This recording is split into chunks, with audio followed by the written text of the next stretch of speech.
partai-partai yang sebetulnya potensial untuk beroposisi juga bisa dibajak oleh pemerintah. Keinginan DPR untuk meneruskan posisi dia tanpa ada pemilu itu menguntungkan secara material, gajinya nggak berubah tuh. Jadi semua ini adalah permainan yang kotor dan itu yang merusak demokrasi. Jadi Jokowi kesepian secara politik. Nah, kesepian itu kita mau tanya kenapa? Kesepian bisa basisnya ketakutan tuh. Jadi Jokowi ini sebagai politisi itu seperti lagi nunggang macan. Kalau dia berhenti dia diterkam oleh si macan. Kalau dia jalan terus dia kelelahan juga tuh. Jadi dia bingung mau ngapain tuh. Sementara nggak ada pohon yang dia bisa tangkap untuk dia bergelantungan di situ kan. Jadi ini keadaan yang berbahaya sebetulnya. Dan selama itu tidak bisa diselesaikan sendiri oleh Jokowi, nggak ada yang mau bantu dia.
Assalamualaikum warahmatullahi wabarakatuh, sobat RH sekalian.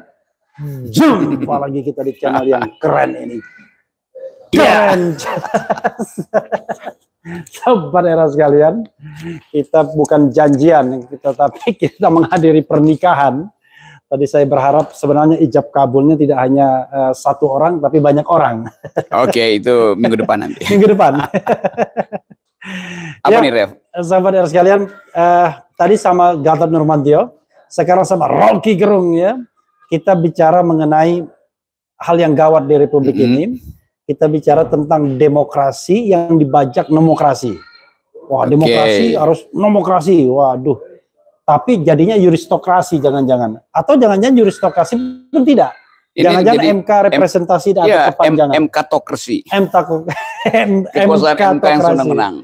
Ya, ada dua isu, Bang Rok, yang saya tanyakan juga ke Gatot Nurmantio tadi. Isu perpanjangan masa jabatan Firly dan kawan-kawan yang memunculkan perdebatan. Saya sih berpendapat itu mestinya next on, berlaku ke depan. Tapi kan maksud MK adalah dia ingin perpanjang di tengah legitimasi yang rendah dari KPK.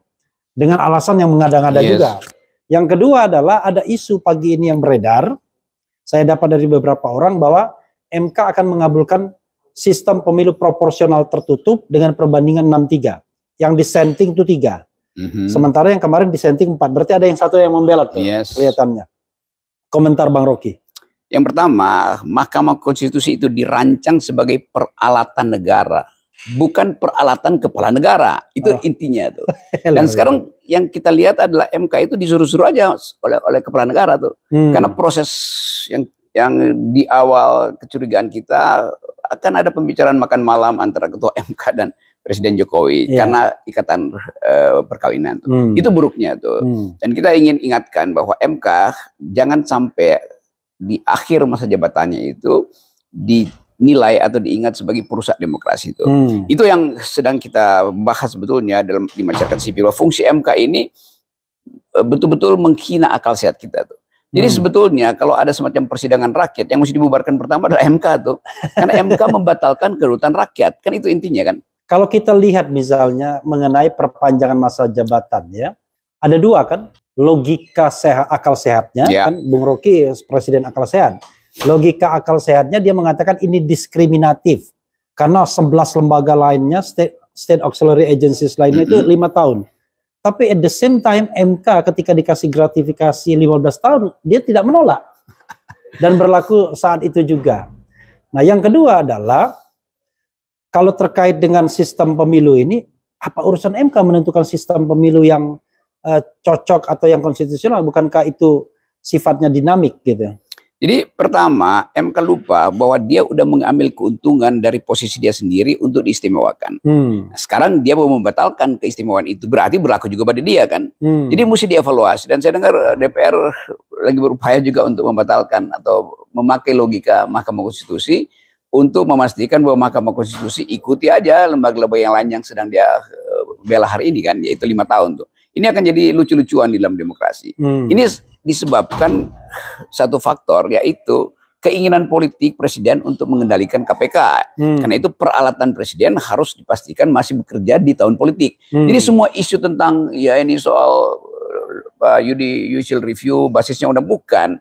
Tetap ini adalah peralatan presiden. Jadi kita mesti mulai dengan satu kritik bahwa MK telah menjadi peralatan kepala negara, bukan lagi peralatan negara. Itu yang lain ya kita bisa diskusikan. Tapi yang inti sekarang rakyat mesti tahu bahwa termasuk bocoran atau semacam analisis dari awal bahwa MK pasti akan meloloskan soal sistem pemilu itu, dan itu memang bukan wilayah MK. Tetapi karena ini pesanan politik untuk memungkinkan Presiden Jokowi regain political power dia itu, hanya ini caranya tuh, supaya nanti masih ada kerusuhan sedikit, ada basa-basi, ada kasak-kusuk, dan partai-partai yang sebetulnya potensial untuk beroposisi juga bisa dibajak oleh pemerintah. Keinginan DPR untuk meneruskan posisi dia tanpa ada pemilu itu menguntungkan secara material, gajinya nggak berubah tuh. Jadi semua ini adalah permainan yang kotor, dan itu yang merusak demokrasi.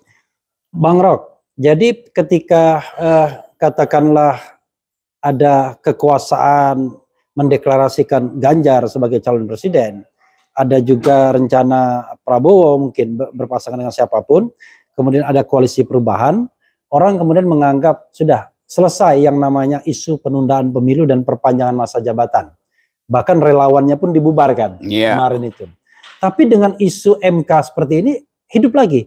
Sebenarnya seberapa serius sih kekuasaan itu ingin mengupayakan perpanjangan masa jabatan atau penundaan pemilu ini? Ya itu artinya yang semuanya sudah selesai, yang belum selesai kegelisahan Presiden Jokowi. Kan itu dasarnya kan. Jadi selama Presiden tidak legowo dan menganggap bahwa dia berhak untuk jadi kingmaker pada semua kesempatan politik, itu menunjukkan dia gelisah sebetulnya. Kan Pak Jokowi udah kasih endorse pada Prabowo, tapi mungkin dia pikir ya Prabowo bisa berubah pikiran juga. Ya, memang semua presiden yang terpilih secara demokratis tidak perlu mengikuti perintah atau bujukan dari presiden sebelumnya kan, karena etikanya begitu tuh. Bahkan terhadap Ganjar yang seharusnya Pak Jokowi bilang itu kan agen saya di PDIP, dan dia merasa bahwa Ganjar pada akhirnya nggak bisa dia kuasai lagi tuh. Jadi Jokowi kesepian secara politik. Nah kesepian itu kita mau tanya kenapa? Kesepian bisa basisnya ketakutan, kan itu dasarnya. Kalau kesepian basisnya adalah wisdom, kebijaksanaan, maka dia akan bilang silahkan jalan, saya memantau dari belakang. Ini adalah kesepian presiden karena takut ada problem hukum setelah dia lengser. Tapi ada kesan kan sebenarnya state captures ya. Semua lembaga-lembaga negara ini disandra oleh kekuasaan. KPK disandra, MK disandra, bahkan partai politik non-state institution pun disandra semuanya. Lalu tiba-tiba kok kekuasaan ini takut sendiri gitu. Jadi dia menguasai semua institusi, dia mengambil alih semua wacana, tetapi kok dia merasa dia takut sendiri akhirnya gimana? Kalau kelihatannya dia merasa bahwa ada kepura-puraan dari orang yang dia sandra. Jadi sebetulnya menyandra itu kan harus ada bukti bahwa kekuasaan penyandra itu ada di atas kekuasaan yang tersandra. Nah sekarang itu sama seperti apa namanya itu sindrom Stockholm itu, yang menyandra sebetulnya setuju dengan yang disandra, lalu dia mulai panik sendiri itu. Padahal sebetulnya biasa aja tuh. Nah keadaan ini yang menunjukkan dalam banyak analisis Jokowi tetap takut, dia sebagai penyandra tapi dia takut disandra balik ketika kekuasaan berubah. Artinya kemampuan dia untuk mengantisipasi bahwa peralatan dia untuk menyandra seolah-olah dianggap itu seluruh faktor masih dia kuasai, ternyata enggak.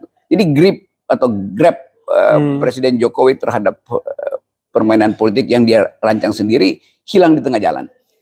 Bang Rok, masalahnya adalah kalau kita bicara ketelanjuran ya, artinya kalau misalnya maju kena mundur kena atau buah si malakama, bagi Presiden Jokowi saya mau berkompromi dengan proses yang demokratik ya, berkompromi dengan akal sehat dan lain sebagainya. Tapi ada nggak jaminan saya nggak diapa-apain kalau saya nanti step down begitu? Itu pasti itu kan common sense-nya dia. Iya, common sense-nya itu. Dan kita tahu bahwa dia nggak bakal diapa-apain. Tapi justru kalau dia masih cawe-cawe, dia bakal diapa-apain. Kan terlihat semakin Jokowi ingin mengendalikan politik, semakin orang tahu berarti ada problem tuh. Kalau dia legowo tadi ya orang anggap oke, lengser ke Prabon, nggak akan ada persoalan bangsa ini bangsa. Maaf. Mikul dur mendem jero. Iya itu. Tetapi di dalam pikiran Jokowi nggak mungkin itu terjadi karena perubahan politik bisa berjalan di luar yang dia bayangkan.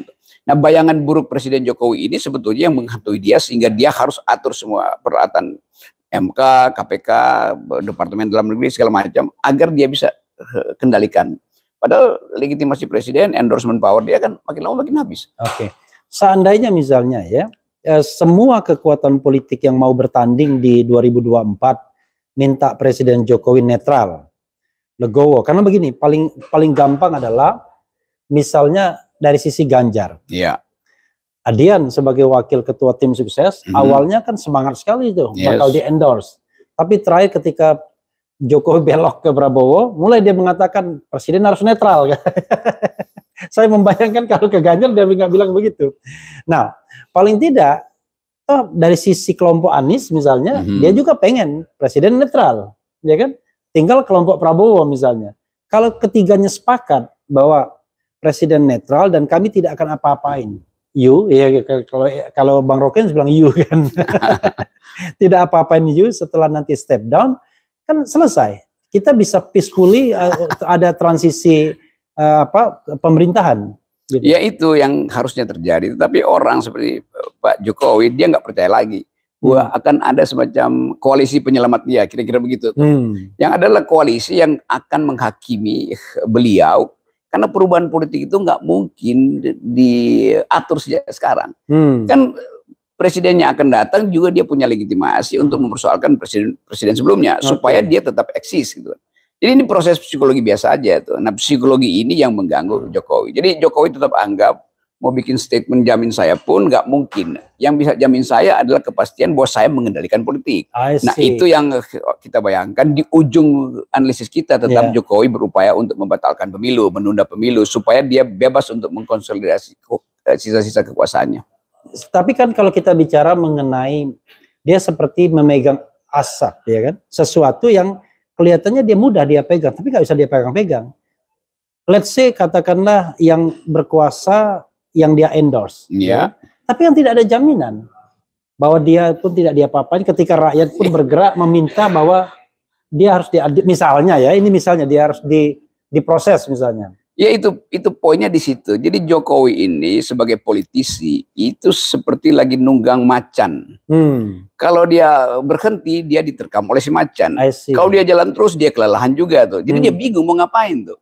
Sementara nggak ada pohon yang dia bisa tangkap untuk dia bergelantungan di situ kan. Jadi ini keadaan yang berbahaya sebetulnya. Dan selama itu tidak bisa diselesaikan sendiri oleh Jokowi, nggak ada yang mau bantu dia. Satu-satunya cara adalah Jokowi kasih public address, datang ke Refli Harun Channel untuk mengatakan, saya Presiden Jokowi, saya sadar bahwa politik sedang terganggu dan saya mengucapkan terima kasih buat dukungan publik selama 7 tahun, tapi saya mulai sekarang berjanji depan Refli Harun tidak akan cawe-cawe lagi, gitu.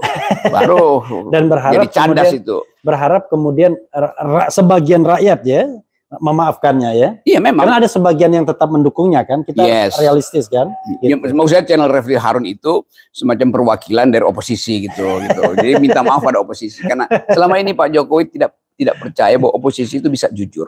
Nah, sekarang masalahnya oposisi akhirnya nggak percaya lagi karena Pak Jokowi dari awal nggak percaya bahwa oposisi bisa jujur dan tidak akan mempersoalkan sesuatu. Kalau dari awal Jokowi menghendaki oposisi, tapi dari awal memang dia nggak menghendaki oposisi. Bang Rok. Kita bicara tentang agenda normal ya, pemilu 2024 14 Februari. Kalau Anda boleh memilih ya, Anda pengen pemilu 14 Februari itu atau Anda pengen ada kejadian di hari lain? Kita negeri ini membutuhkan radical break. Jadi mestinya ada kejadian-kejadian awal dulu. Kan kita mesti selesaikan bisul-bisul ini sebelum kita masuk ke 14 Februari yang adalah hari kasih sayang. Jadi untuk kasih sayang itu ya Anda selesaikan dulu masa lalu Anda. Ya, itu pentingnya tuh. Jadi udah tuh soal-soal yang menjadi kecemasan Jokowi dia sendiri yang mesti menyelesaikan itu. Karena dia yang mulai sebetulnya kekacauan ini. Mulai dari saya, Refli Harun, pergi ke Mahkamah Konstitusi, minta threshold 0%, nggak diizinkan.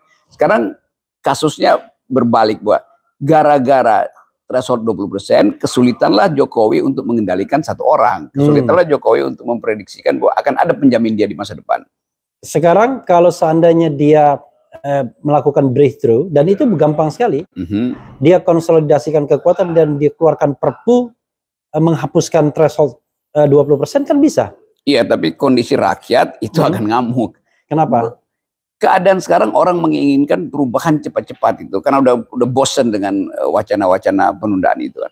Jadi momentumnya udah hilang tuh. Memang secara konstitusional bisa ada perpu, tapi itu akan membakar rumput kering. Tapi kalau perpu 0% threshold. Oh, di 0% ini. Iya, perpu 0% threshold kan sebenarnya kan nggak ada masalah. Orang pendaftaran baru bulan Oktober. Justru itu yang kita minta. Masih ada kesempatan. Kalau di perpu 0% sehingga bahkan calon independen mestinya dikeluarkan sebagai perpu kan. Perpu bahwa pemilu 0% dan mesti ada calon independen tuh. Supaya orang tidak beli kucing dalam karung. Dan akhirnya kemarahan itu bisa terkanalisasi semua dalam sebuah kompetisi ya. Saya baca beberapa survei bahwa swing voters terutama dari anak muda itu tinggi sekali, 27% menuju 30%. Ini memerlukan pemimpin alternatif artinya tuh. Jadi calon-calon ini oke, karena calon-calon ini dipilih oleh lembaga survei sebetulnya kan. 3 calon ini kan hasil lembaga survei itu, elektabilitasnya. Tetapi di dalam kita bayangin ada era baru, Jokowi bikin breakthrough atau radical break 0%. Dan saya menginginkan ada calon alternatif. Maka dimungkinkan lagi untuk kocok ulang calon-calon ini. Kan begitu. Oke, paling tidak kalau kita misalnya independen itu belum bisa dikabulkan, misalnya karena ada presiden putusan MK, minimal 17 slot yang ada sekarang ini. Oh, itu lebih enak buat kocok ulang. Ya kan? More than enough buat 17 slot. Dan saya kira Rocky Gerung bisa nyalon, ya kan? Iya, kalau saya nyalon itu sekarang aja saya mulai kampanye tuh di. Enggak, justru ada satu isu lagi Bang Rok yang ingin saya singgung adalah soal mahalnya pemilu. Ya. Iya. Kemarin orang bilang sudah mengkalkulasi kalau nggak ada berapa triliun nggak mungkin lah. Ya 3 triliun, 5 triliun. Mungkin bagi sebagian kelompok masyarakat kita dengan rasio gini yang nggak karu-karuan ini, 3 triliun enteng. Bahkan bisa keluarkan duit pribadi itu 3 triliun itu. Artinya oligarki bisa membiayai calon-calon itu. Tetapi di sisi lain kan kok mahal sekali politik kita. Padahal ini era teknologi.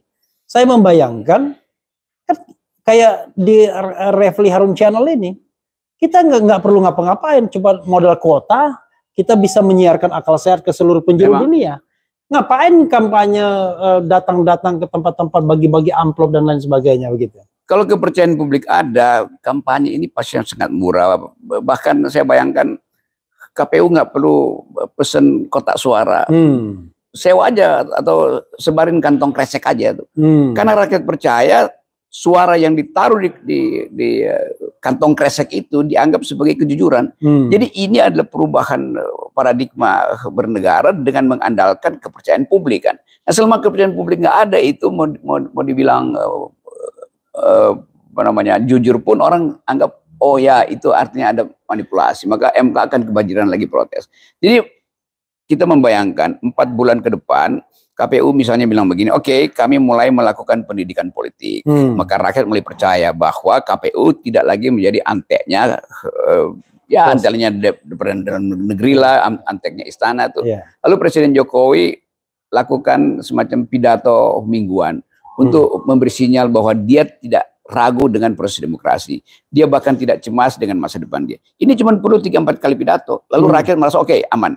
Nah dari segi itu ada semacam etik baru bahwa public discourse akan dituntun tanpa ada pengendalian politik. Ini cuma keinginan seorang pemimpin untuk memberi contoh aja. Dan tapi itu mudah. Radikal. Mudah sekali karena rakyat Indonesia selalu tunggu hal yang baik tuh. Nah, kalau itu justru yang dicemaskan Jokowi, maka rakyat anggap berarti Anda sedang berbuat jahat kan. Dan orang yang cemas itu atau dia betul-betul ingin bunuh diri atau dia ingin menyelamatkan diri. Dan akhirnya kalau seandainya ada public trust seperti itu, setelah pidato 3-4 kali itu, pemilu atau pilpres jadi murah kan? Jadi sangat murah itu. Jadi kita bisa hemat banyak hal. Hanya dengan pidato kecil Jokowi bahwa dia minta maaf terhadap. Jadi nggak perlu sampai ratusan triliun untuk menyelenggarakan pemilu itu. Kampanye pun cukup di RH Channel. Iya, itu cukup dengan kuota 200.000. Iya, oke. Kalau misalnya jadi menteri ya, menteri apa Bung Rocky mau? Menteri Percepatan Perubahan Politik. Jadi Menteri Percepatan Perubahan Politik agar kita mengenal dan lebih akrab dengan etika politik ya. Ya, itu yang selalu kita inginkan. Jadi kita hidup dalam republik yang tanpa etika publik. Itu bahaya. Iya, saya gini, tiba-tiba kalau bicara etika ya, kita stop dulu pembacaan, tiba-tiba saya miris sekali. Coba bayangkan, ada hakim MK ya, baru dilantik, baru terpilih, itu pun dengan menggusur temannya sendiri, ya kan? Tiba-tiba DPR, tiba masa, tiba akal, digusur itu yang namanya satu hakim MK, dan digantikan dengan yang orang dalam sendiri. Tapi orang dalam ini sudah mengubah putusan dan ditemukan bahwa dia melanggar kode etik, tapi kok nggak mundur gitu ya? Iya, karena dia juga merasa bahwa yang dia lakukan itu secara moral lebih rendah dari hal-hal lain yang dilakukan Pak Jokowi kan. I see. Jadi etik itu kan nggak bisa ditukar tambah tuh. Bahwa itu salah ya salah, nggak perlu lagi ada semacam ini salah kecil itu. Jadi bangsa ini tidak dididik untuk pergi pada prinsip-prinsip awal pembentukan negeri ini, yaitu republik. Republik itu semua urusan publik itu dibuka, bukan disembunyikan dalam kasak-kusuk, termasuk kasak-kusuk koalisi itu. Termasuk juga memperkecil sebuah pelanggaran etik seolah-olah ini kecil. Iya, itu sering dianggap pelanggaran etik itu sama dengan pelanggaran kode etik. Kalau kode etik itu bisa dibikin 1, 2, 3, 4, 5 terus, sehingga kalau 7 yang baik, 3 yang melanggar masih bisa dimaafkan. Enggak, etika itu final tuh, atau Anda busuk atau Anda bersih. Iya, kan itu. Anda merasa malu nggak, merasa bersalah nggak? Dinyatakan bersalah tapi nggak mau mundur gitu ya. Padahal kalau di luar negeri sebelum diadili etik, sidang etik dia mundur dulu. Yes, jadi gitu. Kita justru mesti belajar dari pemimpin luar negeri. Padahal kita dianggap sebagai orang timur yang rosonya itu mendahului rasanya tuh. Nah, kita nggak ada rasa, nggak ada roso. Itu MK, KPU, KPK sama, semua disidangkan karena melanggar kode etik dan kemudian dengan santainya mengatakan ya sudah, karena sudah diputuskan tidak dipecat, ya maka tidak perlu mengundurkan diri. Itu namanya moral call-nya nggak bekerja itu. Hyper etiknya hilang karena ya tukar tambah arogansi atau sebetulnya intinya adalah arogansi kekuasaan aja. Padahal jabatan yang diemban itu adalah jabatan publik yang sangat membutuhkan etika. Sedikit pun terlukai atau tercederai, maka Anda akan kehilangan legitimasi kan? Betul, memang terjadi kan? Itu dasar dari etik begitu. Tuh. Dan silakan Bang Rocky closing statement untuk mengingatkan kita bahwa negeri ini tidak sedang baik-baik saja, tapi sebagai warga negara kita tetap rindu negara ini menjadi negara yang makmur. Saya senang sekali dengan Anda bilang green environment ya kan. Syukur-syukur green election juga. Ya green election itu ya tadi nggak perlu pakai kertas-kertas yang begitu. Ada lagi green group of green. Ya itu yang lagi ditunggu orang tuh. Oke, ke arah mana tuh group of green ini akan mengalamatkan keresahannya. Jadi teman-teman, ini saya dengan Refli Harun, ada Pak Gatot tadi. Sebenarnya kita lagi menghadiri satu peristiwa keluarga itu, ada teman yang menikah tuh. Di situ ada banyak tokoh. Dan kelihatannya semua peristiwa pertemuan isu politiknya nggak bisa terhindarkan. Artinya ada satu suasana di mana semua orang ingin mencari kejelasan apa arah bangsa ini. Nah, arah bangsa itu ditentukan oleh percakapan-percakapan intelektual di beberapa podcast, termasuk podcast dari Refli Harun Channel. Jadi ikuti aja kalau Anda ingin belajar tentang etika publik. Ya, saudara sekalian, itu dengan Rocky Gerung. Dan mudah-mudahan saya sering bisa menangkap Rocky Gerung. Susah sekali menangkap beliau ya. Kadang di sana, kadang di sini, dan yang susahnya adalah di Kathmandu ya kan. Di Kilimanjaro itu yang ribet. Selain kita tidak punya akses komunikasi, kita juga tidak bisa menjangkaunya walaupun akses itu hidup karena sinyalnya tidak begitu kuat ya kan. Kadang-kadang sinyal yang tidak kuat inilah membuat komunikasi kita jadi tidak baik.